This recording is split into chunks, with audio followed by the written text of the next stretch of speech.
কোটা সংস্কার নয়, বরং শেখ হাসিনার সরকার পতনই ছিল মূল লক্ষ্য। কোটা আন্দোলনের প্রেক্ষাপটেই সাবেক প্রধানমন্ত্রী শেখ হাসিনার পতন হয়েছে বলা হলেও এবারে বের হলো অন্তরালের ঘটনা। বিপ্লবী সরকার গঠনই ছিল তাদের মূল লক্ষ্য।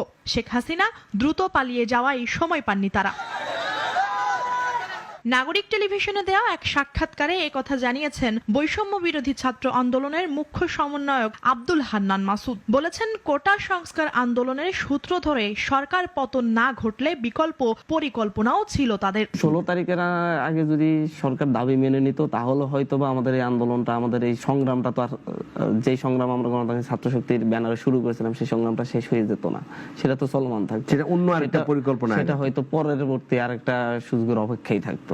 হান্নান মাসুদ জানান, গত 15 বছর ধরেই সরকার পতন ঘটানোর পরিকল্পনা ছিল তাদের। সেই লক্ষ্যে চানখারপুলে একটি বাসায় একসঙ্গে থাকতেন তারা। আমাদের একটা প্ল্যানিং ছিল, 10-15 বছরের একটা প্ল্যানিং আমরা হাতে রেখে কাজ করেছিলাম যে বাংলাদেশের প্রতিটি শিক্ষা প্রতিষ্ঠানের শিক্ষার্থীরা একটা জায়গায় ঐক্যবদ্ধ হবে, ছাত্র জনতার মেলবন্ধনের জন্য কাজ করবে, ছাত্রদের অধিকার নিয়ে কথা বলবে, যেখানে রাষ্ট্রীয় যে কোনো ক্রাইসিসে তারাই প্রতিবাদ করবে, একটা বড় ধরনের মুভমেন্ট তৈরি করার জন্য।